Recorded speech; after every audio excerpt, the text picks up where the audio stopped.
Hey, bestie. What's up, girl? Hey, does anyone ever ask you, like, oh, I heard you do a podcast. What's that witty and gritty podcast all about? Yeah, okay, so I usually spit out this robotic sentence that's, we help hardworking Christian women get the growth they want by giving them the tools they need in order to have more joyful and fulfilling lives. So that's usually what I say, but I'm also monotone. Y'all know this. And so it's just like, wah, wah, wah. So Farron, what does that mean? Yes, well, my response is not as fancy, even though I've heard you say that. Lots of times I should know by now. But essentially, I explain that we help people grow in their Christian lives, and through their growth, then they can better fulfill God's calling on their life. Right, so we're book study experts, and we know how to analyze, pull apart, and take that through the Christian lens, and that's kind of what we do here. And so then sometimes people are like, yeah, you're self-help books, and they might be mainstream, but we are always sure to bring it back to God and the biblical view. Right, so whether you see a secular book or something that a Christian author's written, just know that when you come here, you're going to get it through a biblical lens. And not just ours. I like that we incorporate interviews by people living out the principles. Yeah, that's for sure. So that's your little bonus if you stick around through the series, which Yeah. we hope you will. Yay! Here we go! Episode 167 of How to Win Friends and Influence People in the Digital Age. Yes, and we are in part 4, also lovingly known as parkour. Because extreme walking doesn't sound as cool as parkour. Even I takes love place it. in parks. Yeah. Extreme walking in the park. It's like Buzz That's Lightyear. also too long. Yeah, Buzz Lightyear. Falling with style. Okay, parkour, got it. So part 4 parkour is all about how to lead change without resistance and resentment. So again, if you're getting into a new role, or if your kid is in a new role and they have a new leader, or they're the new leader, again, all skills you need for this. Absolutely. So chapter 5 is going to be about mitigate fault, and 6, magnify improvement. Look at that. Starts with 2 M's. He must be a preacher. Eminem. Oh, I forget that. You love Eminem. I do, and some people might not understand. I like M&M's. Okay, so I have a love for all sorts of music, Yes, you do. and Jacob has always thought it was odd. You might think it's odd, but you haven't told me to my face. But Morgan is the same. Like if he hits shuffle on Pandora, it's gonna be, what are we listening to? my love is for the emotion in it, and that it brings out emotion in me, whether that not necessarily, even if it's a negative song. I just love, like, when you can feel the artist's heart and soul into it. So do I agree with the things that Eminem raps about? No. What I love is that energy, and you can feel his heart and soul and passion, both. Sometimes it's upbeat, sometimes it's down and dark, sometimes it's just heartbroken. And that transcends all genres of music. So that is why Does it transcend monotone voices? Do people feel my heart and passion? I'm trying to think of someone. Gonna ride my horse. What is that? Gonna take my horse to the... No, see, he says it pretty monotone. Or there's don't tell my heart. See, there is monotone that can convey emotion. Well, What are we talking you won't about find today? it here. Say it with a smile. Okay, mitigating fault, saving face. Yes, which is important for all people. That's not saying ignore things, but you're not going to humiliate someone either. That's not what a good boss/leader does. I have someone close to me whose boss would intentionally humiliate people in meetings, like on a leadership team, would intentionally humiliate people in the room to their peers. That's awful. Yeah, so needless to say, that person is, my close person is out of that profession and is thriving elsewhere. So That is I'm awesome. glad they don't have to deal with that. But Yes. man, ew. Ew, very gross. I think in order to be good at helping somebody save face while also addressing the issue if need be, is trying to understand their intentions behind it, which I think relates back to the previous chapter about asking questions, but also taking a second before responding.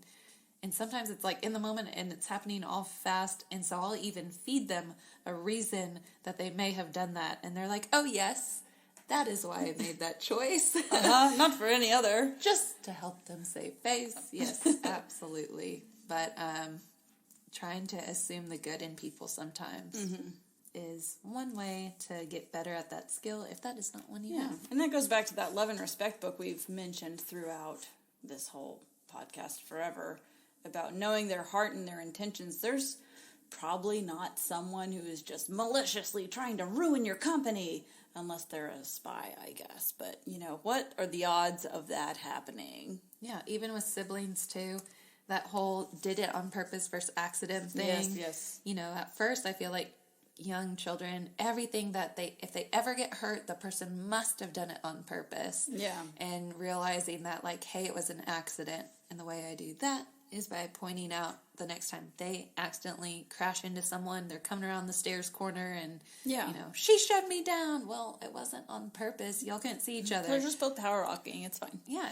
They're parkouring. Extreme walking in our house. What are y'all doing in there? Parkour, Mom. Leave me alone. No, but I use that situation once everyone's calm and rational to say, hey, remember that other time that, you told someone it wasn't an accident? Well, this was, and you saw how it truly was an accident when you inflicted pain on someone else. So using those moments intentionally. Yeah, there's a book called Forgive and Remember, and it's about medical mistakes. So, yes, failure's going to happen, but you've got to be able to forgive yourself because we know you're not malpracticing unless you're Dr. Death. Yikes. Among other bad people in the world. But again, that's the minority. The majority of people who are in the medical profession want to help people, but sometimes they're gonna fail at stuff. But they're going to need to remember that moment so they know how to do better next time, or how, I've come across this situation before. Let me draw back on my knowledge and apply the wisdom here. So the whole forgive and remember concept, the goal is to help individuals achieve accountability while managing the existential problem of failure, a demoralizing inner battle for anyone. So you might be holding on to this shame or guilt of whatever happened instead of moving forward and pressing on through it and recalling on a time so you don't make the same error. I think sometimes we want to address the mistake so they won't make it again. And we want to call it out or make it a big enough deal to convey the severity of it. However, you could be doing the opposite. That word resilience really stuck out to me. So let's pause a second. Resilience is the difference in ways people respond to failure. So while you are trying to convey the importance of this error and so they won't make it again and so on and so forth, you could be doing more damage below the surface than you realize.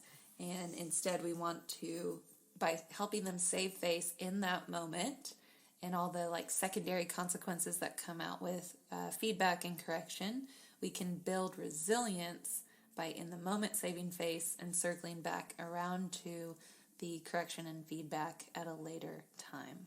Yeah, there's several steps outlined for you, nice and neat if you get the book, about what to do when this kind of thing happens. So acknowledge that the failure happened. We're not going to sweep it under the rug. We're not going to let the same mistake happen again, either at greater cost. I mean, it'll be greater cost either because it's compounding or just a bigger risk the next time.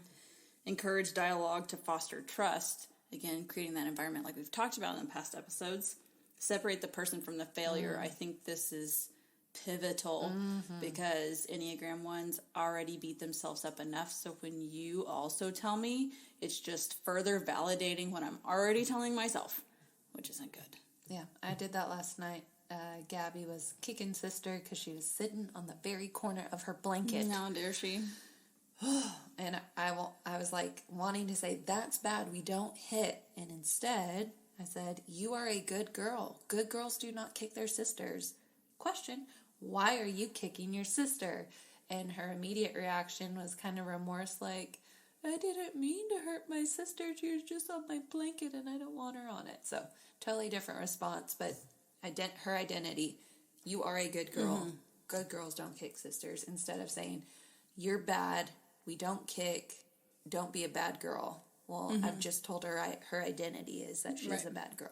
Right. And that's not what we want them to internalize. That goes back to addressing the noble motives like we talked about in previous episodes. Look at this, full circle. Another one of the steps is learn from your mistakes. Obviously, that should go without saying, but sometimes people need it. Or like, okay, hey, remember, we're about to approach the same kind of milestone or point again. How do we want to approach it? We know what doesn't work, so let's go from there. And with Gabby, it was, did you tell her or ask her to get off your blanket? To communicate. No. Okay, so maybe next time we could ask them to move and not kick them. Right. So, yes. People aren't mind readers, turns out. No Edward Cullens here. And then create a risk-taking and failure system. It's when kids grow up in school, they're taught to like take risks, fail. That's how you learn. And then all of a sudden we get into the workforce and mistakes are bad. You can't ever make them.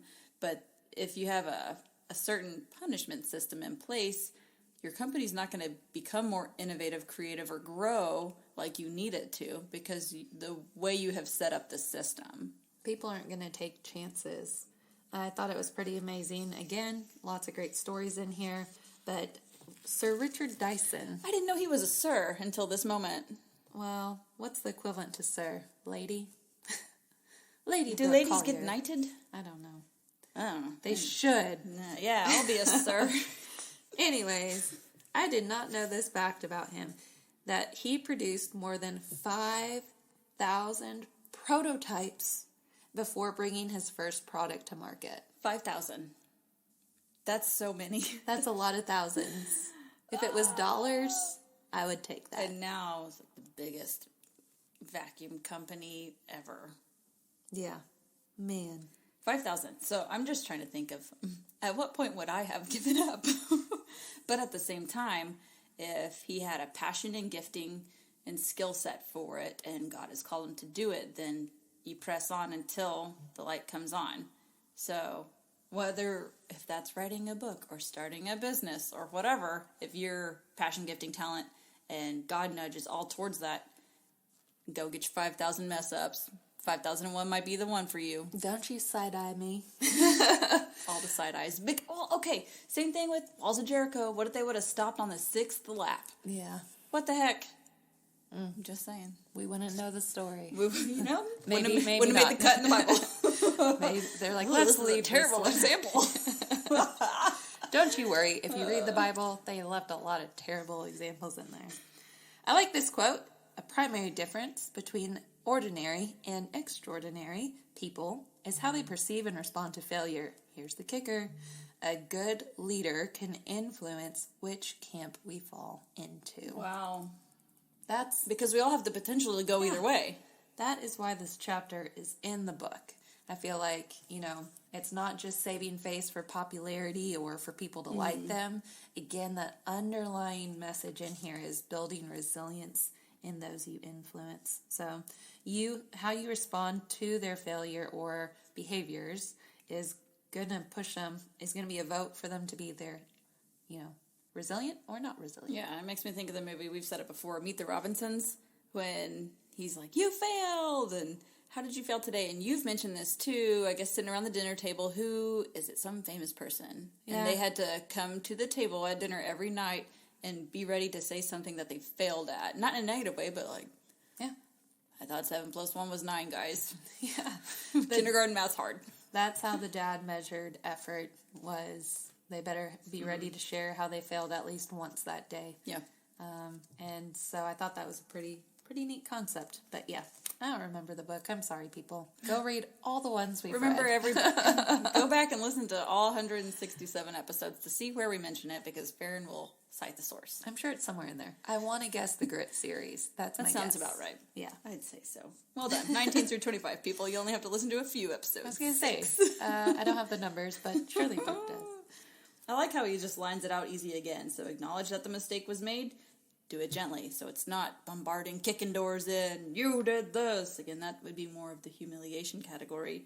Recognize and address your own role, even if it's minor. Like, hey, my job, again, is to coach and build up the program and lead you in a way that you can be successful too. And we learn through trial and error, right? So that's a common humanity experience. And moving forward, fill in the blank. Focus on what was gained. Recognize and address. Oh, I already said that. So focus on what was gained, and then when appropriate, to do so without making others culpable, address the issue from a broad perspective. So once you do get in the big meeting, because you can't really wait for your quarterly meeting to address something that needed to be addressed in January. Yeah, absolutely.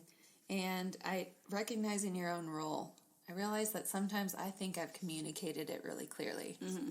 And the breakdown isn't in my kids not wanting to do something and just not doing it. I didn't communicate it really well. Or even in my job being a reading trainer, reading specialist, if you will.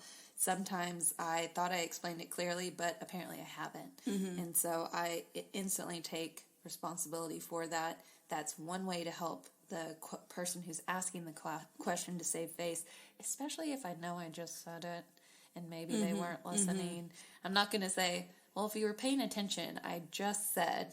Yeah. Instead, it's like, oh my gosh, such a great question. I don't know that I explained that very clearly, so thank you for the opportunity to explain it further.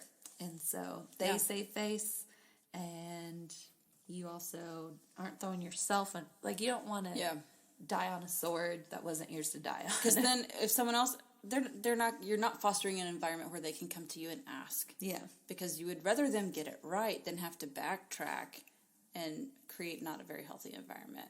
So also, side note, try to explain things in a way that cannot be misunderstood. So if that means say it 10 times 10 different ways, do it. Because that's your job as the leader. Which I think we could drop this reminder every episode. Be careful what you put in emails and text messages. Oh, yeah. Not because you're trying to be shady, but, how's it going to hold up in a court of law? Mm-hmm. Or, how's it going to be perceived when read without from someone else? Tone or body language or any of that. Absolutely. So, when you can, face-to-face. When you can't, Zoom. Face-to-face, FaceTime. Try to find a way to see their face somehow, or at least them get to hear your voice say it. That takes us to Chapter 6, Magnify Improvement. Magnify improvement. Notice how that doesn't say perfectionism. Mm-hmm. Although, can I just say, I really admire people that get perfect attendance. I don't know how you do it. It's not me. I don't know that I ever got it. No. I think this goes back to the Atomic Habit mini-series episodes 103 through 111, where it's because we said 111 when that episode came about. That's where I also talk about someone of the three of us. That's right. That's the only episode number I remember. Oh, well, if you want to party, go to 111. Anyway, no idea what I was saying. Oh, yes, so every day you're moving in a direction. So is it for the better or for the worse? So whenever you see someone ooching in the right direction, praise them for it. Everybody loves positive reinforcement, whether they will say that out loud or not. No yawning. Absolutely. When I do have high expectations, I feel like for the most part I communicate them in a loving yet high expectation kind of way. The thing that I make a promise to both myself and the person is the second I see a step in the right direction, you're going to get showered in praise. And that second step, you're going to get just as much praise. Mm-hmm. Eventually, it does need to taper off. We don't need a attaboy for doing what is expected. But when I see the steps in the right direction, you're going to immediately get feedback. I think of the game like hot or colder. Mm-hmm. So if you're walking the wrong way and immediately you turn towards the object, the person will say hotter. You still might be 20 yards away, but you're headed in the right direction. Mm-hmm. And then what happens? You say hot, they take another step, and you say hotter. Now they start like speed walking, parkour walking. They're parkouring. On fire! Yes! So that's essentially my theory behind it, is I'm going to hold you to these high expectations, but man, the second you start going in the right direction and your next quite a few steps, you're going to get praise from me. It's going to taper off. You're still going to get it. Then the bar gets raised. Yeah, and that's kind of the difference between like having those certain set expectations versus room to grow and all that jazz versus and those improvements. So yes, here's the bar, and you're making improvements to get there. And once you get there, great. Now we're not going to stay stagnant, right? We're going to move the bar, and that's when you can even have conversations about, hey, man, you did this, this, and this. You're crushing it. So what would you like to see? How would you like to grow? Absolutely. And like he did in the previous chapter, the authors of this book, there are some really great steps. So steps to provide that positive feedback, deliver praise from your heart. Mm-hmm. So if it's not genuine, don't say it. Maybe wait, maybe go to someone else, especially if you have a tough student in class, a tough coworker that you really struggle to see the positive. You might have to look outside yourself, have someone help you find the good. Deliver praise as soon as possible. That goes to what we were just talking about. You want them headed in the right direction. They're, especially younger kids, they're trying to figure out, is this right? Is this right? Is this right? Mm-hmm. So as soon as you can give them that feedback, the better they'll be on the right course. Make praise specific. So if you just say general vague things, then it might not, feel like you really see them or it applies to them or that you know them. And then this one, I would put an asterisk by. Yes. It says, praise people publicly. Just know your audience. Yeah. And there's also a difference between like a celebratory, get them on stage versus I'm going to tell a higher up that this person is pulling their weight. You can't lose them. They're so great. That's the same thing. Yeah. Just in two different approaches. Create a shout out section in your weekly newsletter. Oh, for sure. At the bottom. People will read it every week to see if they're on it. Yeah. Promise.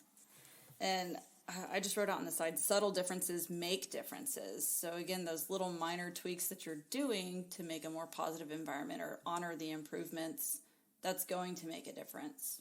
It reminds me of the 1% change from Atomic Habits. Yeah.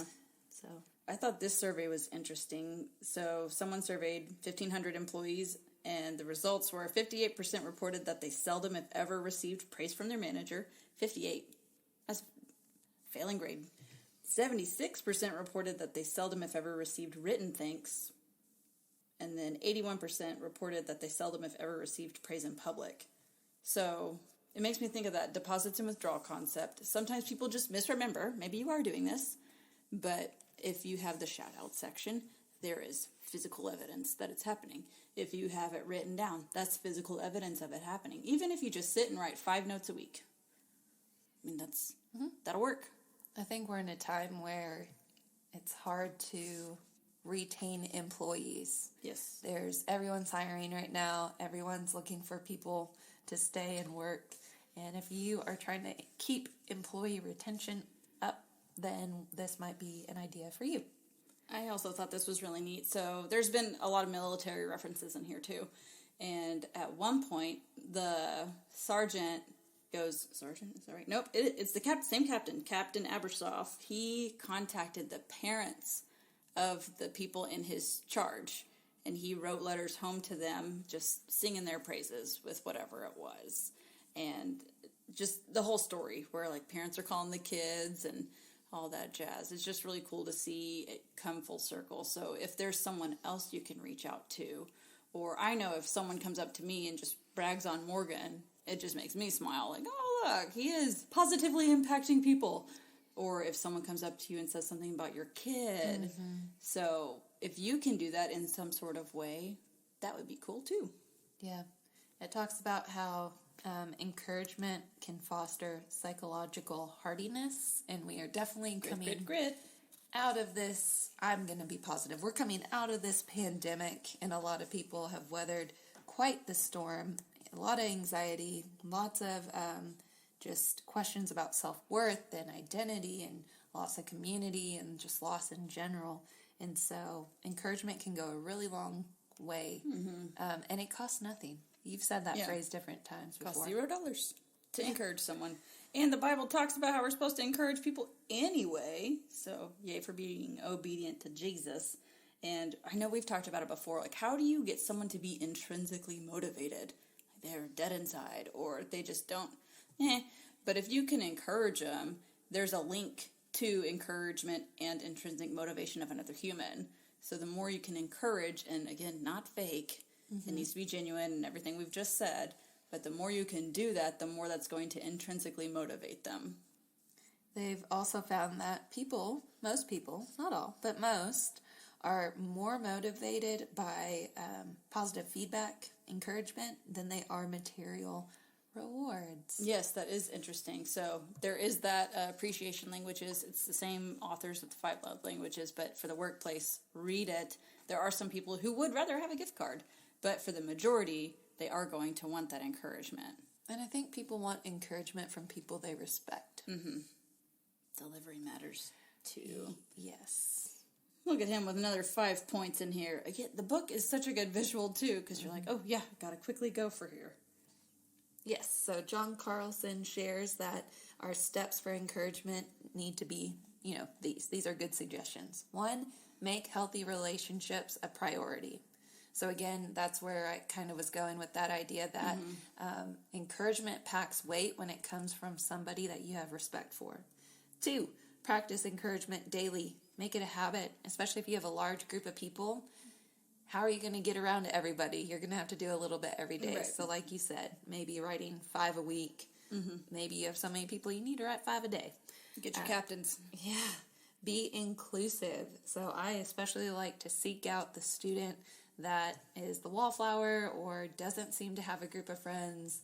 And mostly because I feel like they need that support the most. So be inclusive. Don't leave out anybody. Yeah, just because of position or personality. 4, don't let conflicts fester. We've talked about that a lot. I know. So I love there it. you go. Just a reminder. That wasn't to cut you off. No, okay. I was thinking and everything was like, they've heard us say it.